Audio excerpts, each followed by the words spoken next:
How to market your business. अपने business की marketing कैसे करें। तो आज लेके आ गया हूँ इस पे एक डिटेल वीडियो जिसमें मैं आपको बेसिक से लेके एडवांस लेवल तक बताऊंगा कि मार्केटिंग क्या होती है, करनी कैसे है, कैसे करेंगे, कहाँ करेंगे, सारा कुछ इस वीडियो में बताऊंगा। तो चलिए फटाफट से वीडियो को स्टार्ट करते हैं और सबसे पहले बात करते हैं कि व्हाट इज मार्केट। मार्केटिंग क्या होती है। मार्केटिंग होती है कि आपका जो प्रोडक्ट है, आपका जो भी सामान है, उसको आपको कस्टमर को बताना है, उसके बारे में आपको इंट्रोड्यूस कराना है, फुल डिटेल देनी है कि मेरा ये प्रोडक्ट है, ये आपके कैसे यूज आएगा, इसका क्या आपको यूज है, कैसे आपको यूज करना है, सारा कुछ बताना। और एक माध्यम, एक रिसोर्स बनाना है कि ठीक है आप उसको मार्केटिंग करो ताकि कस्टमर या तो आपसे मिले डायरेक्ट या तो एडवर्टाइजमेंट देख के तब आपके पास आए। ये होती है मार्केटिंग। सेकेंड चीज आती है कि हाउ टू डू, इसको करना कैसे है। तो इसमें एक जो सबसे पहला टॉपिक आता है कि मैसेज। आप जैसे आप एडवर्टाइजमेंट कराते हो, आप उसमें पैम्पलेट छपवाओगे या तो आप कुछ कैटलॉग दोगे, तो उसमें आप लिखवाते क्या हो, उसमें आप मैसेज क्या देते हो। सबसे मोस्ट इंपॉर्टेंट वो है कि क्या कस्टमर उससे सेटिस्फाइड हो रहा है। कि आपको आपको मैसेज एक ऐसा बनाना है कि कस्टमर देख के उसको सेटिस्फाइड हो जाए, कम से कम कस्टमर समझ पाए कि हाँ आपका प्रोडक्ट इस चीज का है, उसमें ये वैल्यू है, उसका ये लॉस है, क्या वो उसके लिए प्रॉफिटेबल है, तभी तो कस्टमर आएगा। और सेकेंड चीज जो आती है कि टारगेट ऑडियंस। एक चीज आप दिमाग में बैठा लो, 140 करोड़ जनता है, सारों को तो ला नहीं पाओगे। आपका प्रोडक्ट जिस चीज का है, आपको सिर्फ उसकी टारगेट ऑडियंस देखनी है।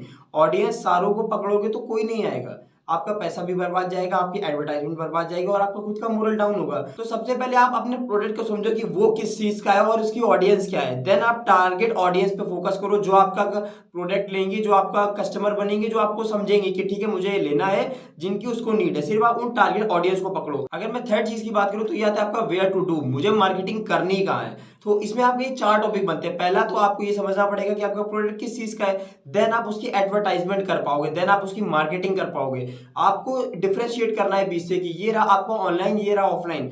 अगर आपको ऑनलाइन करना है तो उसका लेवल अलग है, उसके पार्ट अलग है। अगर आपको ऑफलाइन करना है तो उसके पार्ट अलग है। तो ये दो टाइप से आप उसकी एडवर्टाइजमेंट या मार्केटिंग कर सकते हो। सेकंड नंबर की बात करूं तो वो आता है आपका न्यूज़पेपर में एडवर्टाइजमेंट। एडवर्टाइजमेंट का भी बहुत प्रभाव पड़ता है। जब आप कस्टमर को जब न्यूज़पेपर में देखेगा देन वो आएगा।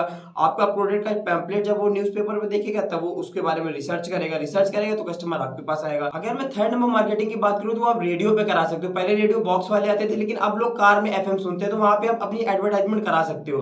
अगर मैं फोर्थ नंबर की बात करूं तो वो आप पैम्पलेट छपवा के पैम्पलेट आप बंटवा सकते हो आसपास अपने एरिया में, नहीं तो आप होल्डिंग लगवा सकते हो। उसको भी जब कस्टमर देखेगा, वहां से जानेगा, तो कस्टमर ऑटोमेटिक आएगा। बस वो खाली आपके प्रोडक्ट के बारे में उसको फुल्ली नॉलेज हो जाए कि ये मेरे इस यूज का है और ये मुझे इस टाइम यूज पड़ेगा, तो कस्टमर ऑटोमेटिक आएगा।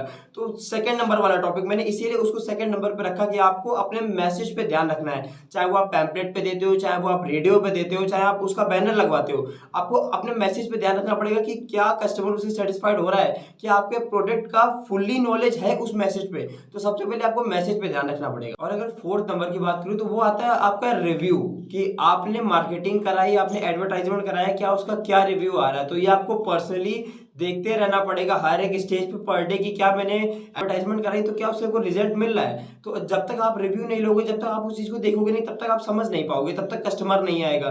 ठीक है, तो आपको उस चीज को रिव्यू करते रहना, उसको चेक करते रहना कि क्या एडवर्टाइजमेंट हो रही है, नहीं हो रही है, उससे कस्टमर आ रहा है या नहीं आ रहा है। कस्टमर आ रहा है तो उसकी क्या दिक्कत आ रही है। देखो अब बिजनेस होता है जब आप कस्टमर की दिक्कत को समझ सको। अगर आप उसकी प्रॉब्लम सॉल्व कर सकते हो तो ऑटोमेटिक सर आपका बिजनेस रन करने लगेगा। आपको उसमें कोई भी एफर्ट्स डालने की जरूरत नहीं है।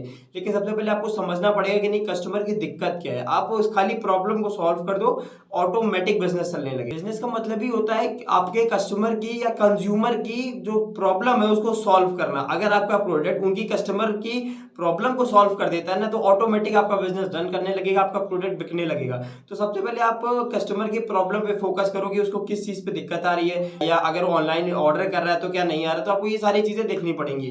तो ये एक ऐसे चार टॉपिक आते हैं, अगर आप इन चारों में से किसी एक पे भी ध्यान दे जाते हो ना, तो आपका प्रोडक्ट ऑटोमेटिक चलेगा। सिर्फ आपको उसको रिव्यू करते रहना है, हमेशा देखते रहना है कि कस्टमर आ रहा नहीं आ रहा, कस्टमर की क्या प्रॉब्लम है। जिस दिन आप कस्टमर की प्रॉब्लम को सॉल्व कर दोगे ना, कस्टमर ऑटोमेटिक धीमे धीमे आने लगेगा। तो आप इन चार में से कोई भी एक मेथड अपना लो, ऑटोमेटिक काम होने लगेगा। सिर्फ आप लॉयल तरीके से करो और बी कांस्टेंट रहो। आप उस चीज को प्रॉपर करते रहो, उसको करते रहो, देखते रहो कि हाँ काम बढ़ रहा है नहीं बढ़ रहा, वर्क हो रहा नहीं हो रहा है। तो चलिए इस वीडियो को रखते हैं यहीं तक, मिलते हैं किसी नेक्स्ट बिजनेस वीडियो में। और तब तक के लिए आप लोग फॉलो बटन पे क्लिक कर दीजिएगा, सब्सक्राइब कर लीजिएगा और लाइक दबा दीजिएगा।